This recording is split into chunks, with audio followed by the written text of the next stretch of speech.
Today on Zero Kelvin, we're going beyond PLA with the MMU2. Stay tuned after this devilishly long intro.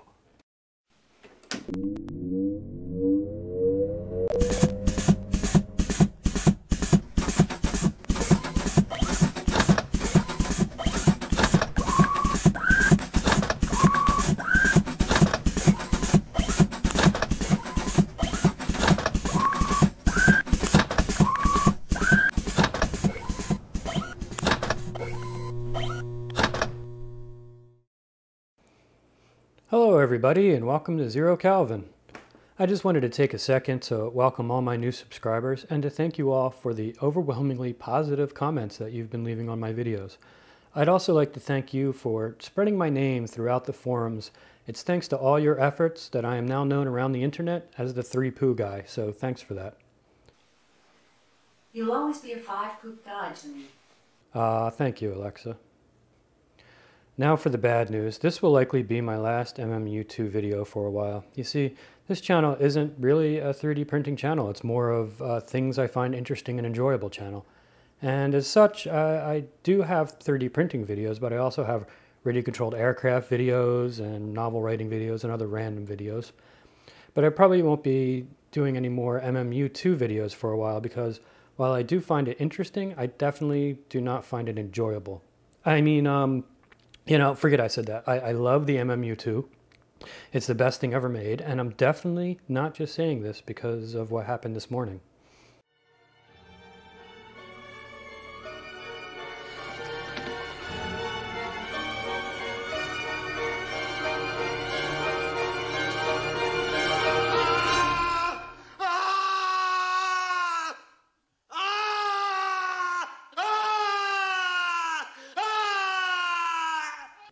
Okay, well, let's put all that unpleasantness behind us and talk about where I'm at with the MMU2. As you can see here, I have already mastered printing PLA, and the MMU2 is performing flawlessly. Now, some of you might see these random layer skips as flaws, but I've come to realize that the MMU2 does this intentionally as sort of a watermark to let the world know that this is a genuine MMU2 print, and not some inferior yet flawless print produced by a much more reliable clone of the MMU2 that one dude on the Prusa Facebook group built in his spare time. No, this is a beauty mark. It is there to act as a small flaw that nevertheless enhances the beauty of the whole, much like Marilyn Monroe's mole. While it is true that these layer skips used to upset me in the past, no, I've since learned to celebrate them. So, having mastered PLA, I tried my hand at ABS.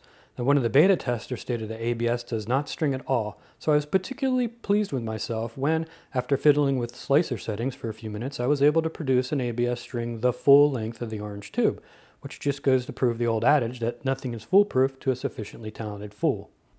So, just for laughs, I loaded up some ABS, set everything to default, and produced this little beauty. And as you can see, the MMU2 inserted some beauty marks for me, which I think we can all agree look fantastic. And the MMU2 made part of the model removable so we can all enjoy the sexy gyroid infill. I think that's just great. Now, unfortunately, there are some weirdos out there who can't appreciate this aesthetic. I know it's hard to believe, but it's true. As such, just as a mental exercise, I have been trying to disable the MMU2's Marilyn mode, but it's been tough because the designers put in several hardware and software features to ensure that this mode stays on, so it's hard to disable them all. But I persevered in the name of science and I finally produced this guy.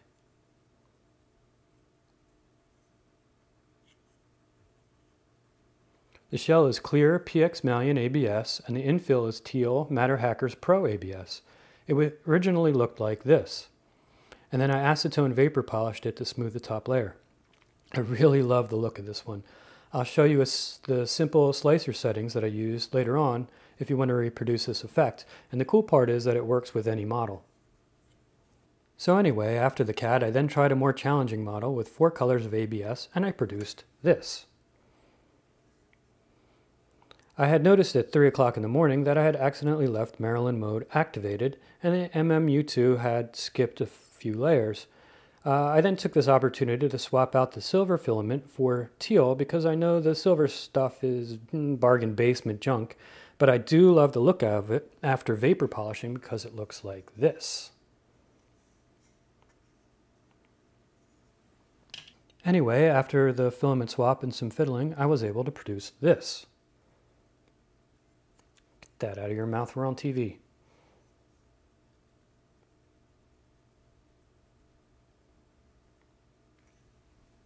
So this little girl is made from 3D X-Tech Tan ASA, Paramount 3D Earth Brown ABS, 3D Solutech ABS for the yellow, and Matter Hackers Teal Pro ABS. Now I do have to confess that I did deface this model a bit in that the MMU2 had thoughtfully added a beauty streak across her chest, but in a moment of weakness I filled it back in by dipping some raw filament in acetone and using it like a welding rod prior to vapor polishing. Now I do feel there is still sufficient disfigurement present to make this instantly recognizable as a true MMU2 print, so I'm not too worried about it. Anyway, riding high on my success, I attempted to recreate this stained glass replica that I had made some time ago out of separate pieces of PETG that I had press fit together after printing. I'll leave a link to that video in the description if you're interested in the process. Well, my first print came out perfect. And by perfect, I mean that the MMU2 skipped a few green layers in order to make it look more stringy and more grass-like. I love that it did this automatically without me having to programming it at all. But just for laughs, you know, I ran the same exact G-code again, one more time, and unfortunately this time the MMU didn't skip any layers, and I ended up with this flawless yet boring print. But, you know, hey, I did find it interesting that I could easily make my stained glass creations with the MMU2 if I don't mind only having 4 colors, not including the black, and having to wait 3 times as long and also wasting a lot of filament. So yes, this was a great success.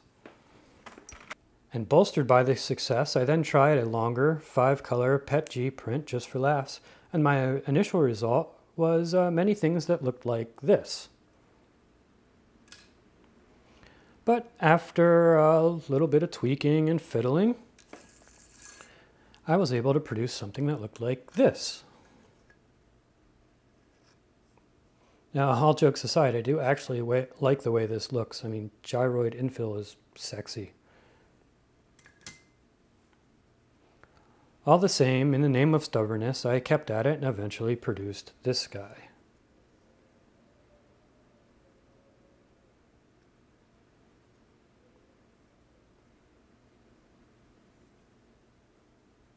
So he's made from all the best filament that China has to offer. Strong Hero 3D for the green, red, and yellow, Yo Yi for the blue, and Polymaker for the clear/white. So yeah, that's where I'm at with the MMU2, and like I hinted at in the beginning, I'm getting a little tired of battling with the MMU2 trying to disable the Maryland mode, you know, just to appease the few weirdos out there who think that multi-material prints look better without skipped layers. So I think I'm going to leave it alone for a while and get back to using my M Mark II for business again while I, wait to see if Prusa gives you weirdos any way of disabling Maryland mode without resorting to special hacks. And speaking of which, I debated on whether or not to share my current settings with you, but in the end, I think there are too many variables, so my numbers will doubtless not work for you. Take temperature for instance. My PETG profile is nearly stock, but it was a stringy mess until I raised the temperature from the standard 230 to my preferred temperature of 240. Yes, for ABS and PETG, raising the temperature sometimes helps, which is the opposite of what is true for PLA. Sorry, kitty. I will, however, show you one interesting setting that allowed me to print ABS and PETG, but it goes against everything that anyone else has been saying to do, so I urge you basically to ignore it unless you want to ruin your printer.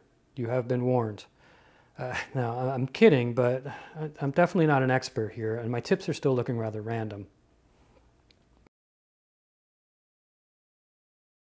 but I do find this setting interesting enough where I'd like to share it and have other people explore it to see what they think. So if you understand all that, then let's take a look at some settings, and as a bonus I'll show you some ways to slice for multi-material if any of you guys have not received your MMU2 yet and are curious how it works. I'll even show you more avid users where the hidden settings are to purge to infill, which they are hidden. Okay, now for the slicer settings. Now when you first get the multi-material units, you'll have to install the multi-material unit Mark III MMU2 printer, and it actually installs two printers, the MMU2 and MMU2 single. So this is for multi-material prints, and this will be for single prints because you won't use this standard one anymore. You'll use this one because it adds a purge to the beginning of the print and some unloading logic at the end of the print. So if you have the MMU2 attached, you'll definitely want to use this.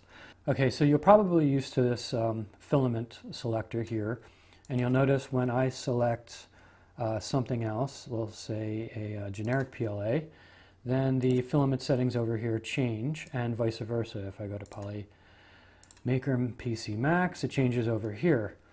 This will no longer be the case when you select multi-material prints, or the multi-material printer, because, as you can see here, there's a lot to choose from. So how would it attach 5 to 1? So now whenever I change the filament over here, it has no bearing on what goes on over here. And that's important to remember because you can't just change settings here and have them take effect for your model. You'll actually have to select pre-saved settings. So in other words, if I liked the Prusa PLA setting, but I wanted to change something, I would have to go over here to the filament settings. I would select the Prusa PLA setting as a base. I would hit save. I would save it as something else.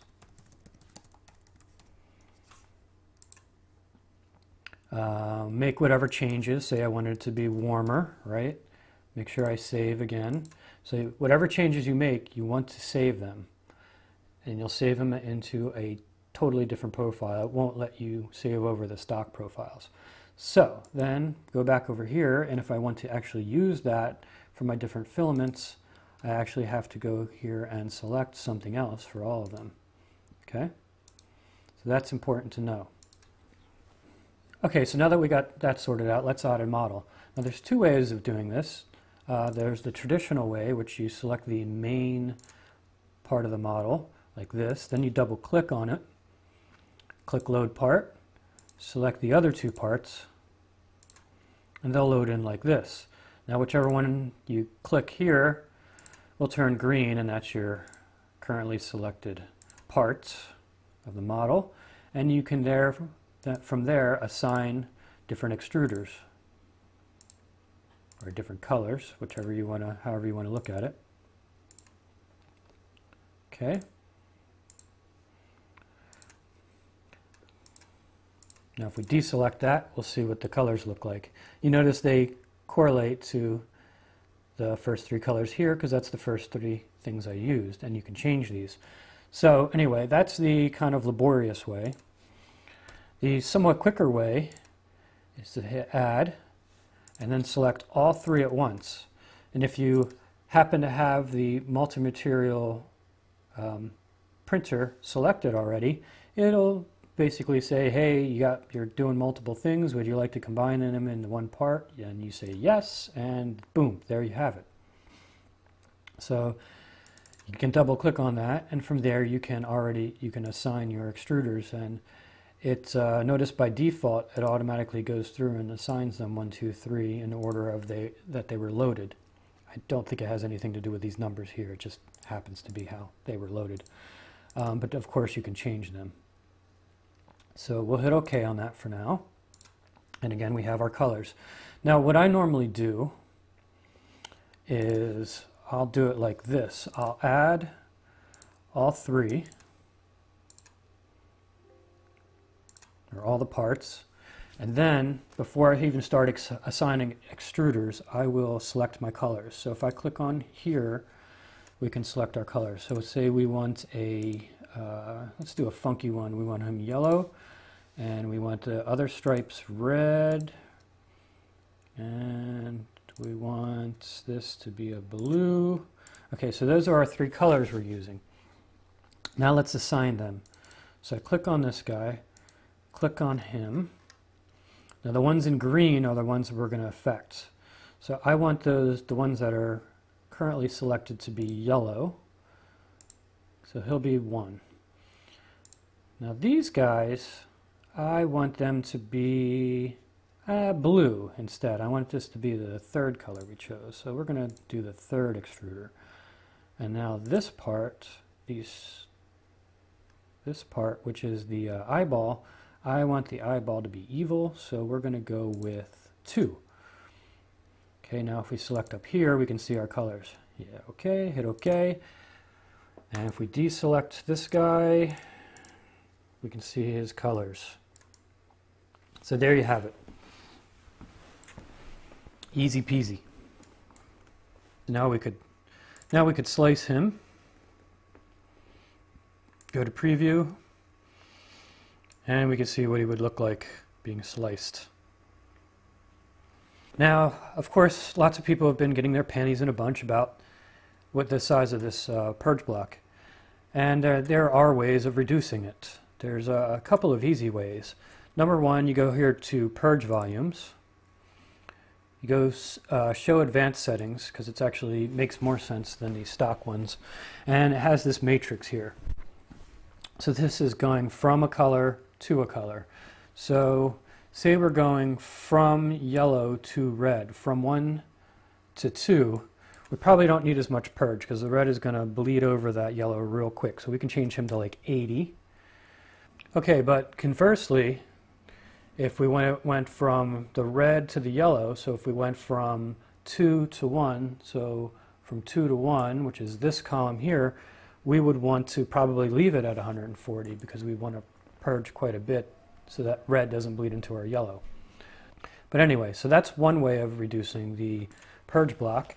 The other way would be to purge into infill. So let's explore that. If we double click on this little guy, we get wipe into this object, or wipe into this object's infill.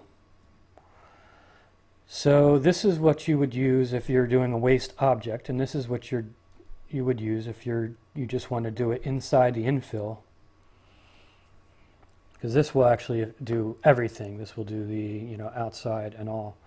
So if we just dump into this guy's infill, okay, and we slice him again. So we go back over here to preview, and our purge block is somewhat smaller. And we're using our infill as wipe. Now this is a very sparse infill and a small part, so it's not reducing our purge block all that much. But doing these purge volumes will probably help more than anything.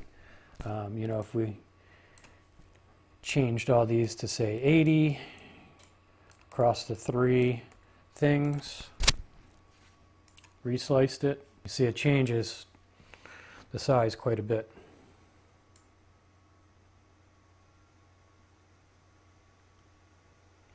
And you notice most of this is actually empty, and it only uses it up when we have to switch over to reds and stuff like that.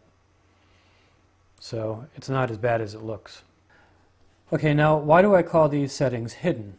Well, number one, it's because maybe you would think they would be, in one of these settings here, probably in print settings or something like that.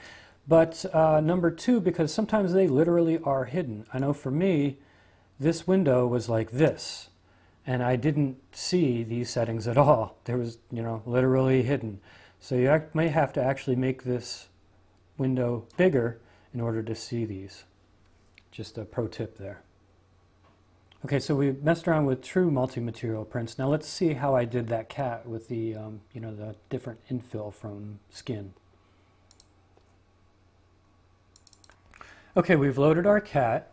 If I double click on it, you'll see that I have the extruder as default. I did not pick a particular one. That's important to do. Just leave it as default. Now we go over here to print settings, and we're going to change our infill to our gyroid because it looks nice. And then we're going to go over to the multiple extruders. The infill, change the infill extruder to extruder 2. So that is the secret here. And notice you can actually use other extruders for support material and things like that. So this is where you do that nifty stuff. Okay, so now we slice it. We go to preview, and there you have it. So now we have our clear on the outside and our sexy blue gyroid on the inside. You can do that with anything. So if you use the clear ABS and acetone smoother like I did, you can actually see the infill. Okay, so that's enough of that. Now you guys probably want to see my secret settings I've been so coy about. So the interesting thing is they're not under the filament settings advanced. It's none of these settings that I change. It's actually going to be under printer settings. So in order to take a look at them, we're going to actually have to switch over to my MMU2 ABS machine. So we'll go to that. Under single extruder multi-material setup, if you click on that, now the two things that I changed here, originally these were 30 and 10. What this is the cooling tube position. So the position from the extruder tip to the center of the cooling tube. And this is the cool tube length, so the length of the cooling tube, yes. Okay, so originally the position was 30, and I changed it to 20. So I'm making it look like the cooling tube is closer to the hot end than it really is. I'm also changing this from 10 to 5, so I'm making the cooling tube appear to be smaller than it really is. So the end effect of this, if I have it straight in my head, would be that it's, when it's going through and doing these cooling moves, instead of going in and out of the cooling tube, it's actually staying in the hot end and kind of mushing around the filament inside the hot end. And that sounds like the absolute wrong thing to do, and that it's going to make some kind of nasty, bally, stringy mess. But for me, it actually helped reduce stringing. So what I would do is not have these settings in effect. So I would use the regular printer settings, and then I would mess around with these settings to get everything as close as I could get and to work as nicely as possible. And probably default settings are probably pretty close, other than changing this 19 and 21. Where is it 22? Maybe it's 22. I think it's 19 and 22, actually. So whatever. You guys have seen the other videos and been all over the forums. So you're going to mess around with these and try to get your tips to look as nice as possible. And then, if they're still a little stringy, you can go over and do this. And this is only for ABS and PETG, by the way. It does not work for PLA, because PLA acts totally differently, and you're probably going to just stuff up your printer. So that kind of works for me. And you know, as far as all these settings are concerned, I'm still learning, just like all of you. I do know that ramming settings, you know, a lot of people are all bent out of shape about ramming settings. They're like, okay, let's up it, up it, up it. I do find that sometimes you can up it and it'll help. You know, as far as upping, I mean the seconds, you know, just clicking here and doing more ramming. After a certain point, it actually hurts. And sometimes that actually helps to lower. So there is, more ramming is not always better. Also, what I think helps the most is probably this unloading speed here, the initial unloading speed, how fast it yanks it out of the hot end, and to some extent some of these cooling moves and how fast they happen. So this helps Not so much with stringing, I don't think, although it depends. I don't know. Unfortunately, all of these things are kind of interrelated. So, yeah, I don't know. I'm just rambling. Buyer beware. I don't know anything. Don't listen to me. So these settings, the 20 and the 5, they are completely arbitrary. I changed them. I just made a drastic change to see what the effects were, and the effects were that it actually reduced my stringing. So therefore, I've been using these, and I have not fine-tuned them since. Now, if you're scientifically minded, then go ahead and play with these and change them and see what happens. And if you're not, if you're just someone who wants to just follow numbers and you're going to plug these in and then complain to me that they didn't work for you, don't do it. Don't even try it. Don't even try it. Okay, this is for experimenting, not for complaining. So feel free to experiment, but don't come crying to me when you've completely broken your printer, because this is not standard. Okay, this is not normal. This is not standard. This is not recommended, but it is interesting, and that's why I'm sharing it. Okay, so I think it's time we wrap this up. It's been fun. I hope you got something out of it, at least some entertainment or something. And I'll be seeing you in another video, probably not another MMU2 video, but another video will definitely be coming in a week or so. So I'll talk to you guys later. Cheers. This video brought to you by BrianKramerBooks.com. BrianKramerBooks.com for all your humorous science fiction needs.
This video brought to you by BrianKramerBooks.com.